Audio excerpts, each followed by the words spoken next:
प्राय 600निबो बारा आरो सा सानजा भारतनि मोनब्रै स्टेटनि आसामनि मोनथाम सिक्स शेड्यूल काउन्सिल, मेघालयनि मोनथाम सिक्स शेड्यूल काउन्सिल, मिजोरामनि मोनथाम सिक्स शेड्यूल काउन्सिल आरो त्रिपुरानि मोनसे सिक्स शेड्यूल काउन्सिल 10टा सिक्स शेड्यूलनि जे अधिकार फाइनेंशियल अटोनमी, फाइनेंशियल रिसोर्स आरो लोगोसेनो आर्टिकल 280 एमेन्डमेन्टनि गेजेरजों एडमिनिस्ट्रेटिव पावार बांहोनायनि सायाव दिनै जोङो कन्स्टिट्यूशन क्लाब अफ इन्डियायाव नेशनेल लेभेलजों सेमिनार बेयाव हांख्रायनाय जादों आरो बे सेमिनारनि गेजेरजों भारत सरकारनिसिम जोंनि दाबि स्पष्ट दाबि जे आर्टिकल 280 125 एमेन्डमेन्ट 2019 आव बेखौ पार्लियामेन्टआव लाबोनाय जादोंमोन किन्तु बेखौ पास खालामनाय जायाखै आरो बे 125 एमेन्डमेन्टनि गेजेरजों 2020 सनाव 27 जानुवारियाव एबसु एनडिबि इउपिपिअजों जानाय जि बर' गोजोन गोरोबथा बे एकर्डआव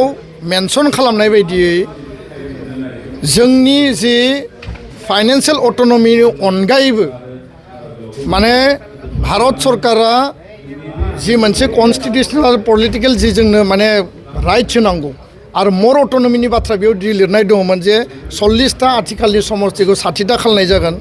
आरो 60टा जायोबा जोंनि एसटी समष्टिया 40टा जागोन, 7टा नन एसटी, 7टा माने जेनेरेल जागोन प्रपर्शनेट मेनाराव। दा बे स्पष्ट बेयाव लिरनाय दङ आरो लोगोसेनो बे प्रपोजालाव दङ आरो लोगोसेनो एडिशनेल साबजेक्ट, एडिशनेल पावार एन्ड फांसन बारायनाय, एन्टि डिफेक्शन ल'नि खोथा आरो सिमा बारायनांगौनि जि जोंनि दाबि 60खान गामिया सोबाय आरोबाव गामि सोबावनांगौ बे गासैबो खोथा बाथ्राफ्रा बेयाव लिरनाय दङ आरो गोबाङानो गोरोन्थि बुजियो जे जोंनि प्रपोजालाव दिनै जोङो स्पष्टयै बेयाव बुंनाय जादों जे काउन्सिलनि नामा बड'लेण्ड टेरिटरियेल काउन्सिल बिटिसिआनो थागोन जों जेखौ प्रस्ताब होदों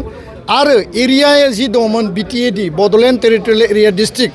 जिहेतु एरिया बांबाय, जिल्लाया बांबाय, दा बेखायनो बड'लेण्ड टेरिटरियेल रिजन बिटिएडिखौ आपग्रेड खालामनानै बिटिआर खालामनायनि जों प्रस्ताब होदों। बेयाव कुनु कन्ट्राडिक्सन बा कनफ्लिक्ट जानो गोनां गैया। दा बेखायनो भिलेज काउन्सिल, मिउनिसिपाल काउन्सिल दानांगौ, कन्स्टिट्यूशनेल मर्यादा होनांगौ, आसाम सरकारनिफ्राय जों ग्रान्ट एड मोनो आरो माखासे फान्डफोर मोनो किन्तु भारत सरकारनिफ्राय नेशनेल जि जोंनि फाइनेन्शियेल जि बाजेट दङ बिनिफ्राय थोंजोङै डाइरेक्ट फाइनेन्स सिक्स शेड्यूल काउन्सिला बिटिसिआनो जा बिटिआरआनो जा बा नर्थ इस्टनि 10 सिक्स शेड्यूला बेखौ मोननांगौ बे दाबिखौ लानानै दिनै बेयाव जोङो माने नेशनेल लेभेलनि सेमिनार खालामदों। गाबोन जन्तर मन्तराव 3 घन्टाया धरना दङ एखे दाबिखौनो लानानै आरो बर' गोजोन गोरोबथानि माखासे आद्रा थानाय जिखिनि दफाफोर सनितपुर, बिश्वनाथ, बिटिआरनि खोलाहा थानाय गामिफोरखौ सोसनबावनांगौ, एसटी हिल स्टेटास होनांगौ, कार्बि आंलंनि बर' कसारि जोंनि सुबुंफोरनो लोगोसेनो बर' कसारि काउन्सिलनि पुर्णांग पर्यायनि गामि नटिफिकेशन, डिलिमिटेशन बिसायख'थि खुंनाय माने स्कुल प्रभिन्सियेलाइजेशननि खोथा बेयाव दङ, फरेस्ट राइट एक्ट इमप्लिमेन्टेशननि खोथा बेयाव लिरनाय दङ, 1500 कोटि थाखाजों इनफ्रास्ट्राक्चार डेभेलपमेन्टनि खोथा, आसाम पुलिस पारामिलिटारि आर्मियाव रिक्रुटमेन्टनि खोथा बे गासैबो खोथा बाथ्राखौ लानानै जोङो दिनै भारत सरकारखौ खावलायदों। भारत सरकारा 2020 सनाव जि एकर्ड खालामदोंमोन बे एकर्डनि कागजआ ओरैनो धेमालियै खालामनाय, ओरैनो माने खालामनाय सुक्ति नङा। 93नि सुक्ति, 2003नि सुक्ति, 2020नि सुक्ति आलादा रायजो बड'लेण्ड दाबिनानै दुलाराय बर' माहारिया, दुलाराय बर' फरायसा आफाद बिएलटि एनडिबिआ जि लामाजों आवगायनानै मोनथाम सुक्ति मोनबाय आरो बे मोनथाम सुक्तिखौ मोजाङै मावफुंनानै जोंनि अट'नमी, जोंनि अधिकारनि बाथ्राखौ दिनै जों रेज खालामदों आरो भारत सरकारा बुजिनांगौ जे बे कागजआव माने मुंख्लंनि थैनि बेसेन दङ आरो बे कागजआ ओरैनो नङा आरो सुक्ति खालामबानो जाया, सुक्तिया इमप्लिमेन्ट जाबासो जोंनि अधिकारखौ जों मोनगोन। कागजखौ देखायनानै जोंखौ अधिकार मोनबाय होननानै बुंबा जानाय नङा। बे डकुमेन्ट्सआ बे दलिलनि गेजेरजों जोङो अधिकारखौ प्रकृतआव बास्तबाव जोङो मोनोब्लासो बर' हारिनि एसपिरेशन, बर' हारिनि बड'फानि जि मोनसे माने सिमां दंमोन आल्टिमेट गलसिम थांनायनि लामा बियो रोखा जागोन। दा बेखायनो भारत सरकारखौ जों खावलायदों नैबे उइन्टार सेसनाव पार्लियामेन्ट थांनाय सामार सेसनाव बिथांमोना बेखौ खालामाखिसै, नैबे उइन्टार सेसनाव पार्लियामेन्टआव जिकुनु बिनिमयाव जे भारतनि पार्लियामेन्टआव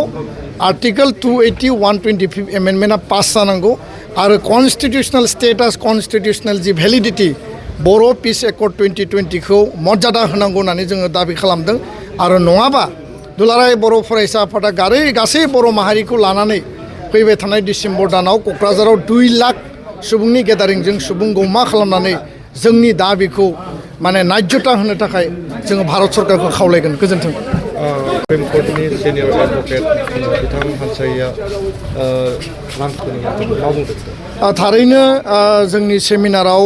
दिनै माने बिजय हान्सारिया सुप्रिम कर्टनि सिनियर मोस्ट एडभकेट आरो बिथाङा जास्टिस BL हान्सारिया जाय सुप्रिम कर्टनि चिफ जास्टिसमोन बिथांनि आंगो फिसाज्ला दिनै बिथाङा सुप्रिम कर्टआव मावनानै दङ। बिथाङा सेक्सिडुलनि सायाव बिराद गिदिर पृष्ठानि बिजाबबो लिरदों। एमेन्डमेन्ट मा जाखो 10टा एमेन्डमेन्ट दिनैसिम सेक्सिडुलनि सायाव जाबाय 106 एमेन्डमेन्ट भारतनि संबिधाननि सायाव जाबाय। बे गासैबो खोथाखौ रोखा रोखा लिरदों आरो दिनै बिथाङा बुंदों जे फाइनान्सियेल अट'नमि भारत सरकारनिफ्राय डाइरेक्ट फान्डिं सेक्सिडुलाव नांगौ माने VCDCआव बा मिउनिसिपाल काउन्सिलाव नांगौ आरो बेखौ मोनाब्ला पन्सायतआ 93rd 94th एमेन्डमेन्टनि गेजेरजों जि माने पन्सायत आरो जिल्ला परिषदआ जि अधिकार मोन्दों कन्स्टिटिउसनेल जि अधिकार मोन्दों फाइनान्सियेल जि अधिकार मोन्दों बे अधिकारा सेक्सिडुलाव मिसिं जानानै दङ आरो बेखायनो होनांगौ बे खोथाखौ दिनै बिथांमोना स्पष्टयै बुंदों। दा बेखायनो खासि माने अट'नमास हिल माने डिस्ट्रिक्ट काउन्सिलनिफ्राय जोंनियाव बाहागो लादों आरो लोगोसे माने त्रिपुरा ट्राइबेल एरिया डिस्ट्रिक्ट काउन्सिलनिफ्राय जोंनियाव बे ओनसोलनिफ्राय त्रिपुरा गभर्नमेन्टनि मन्त्रि शुक्लाचरण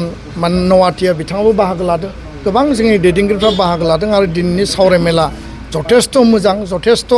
माने डेपनेस आरो जोंनि माने मेडियानि गेजेरजों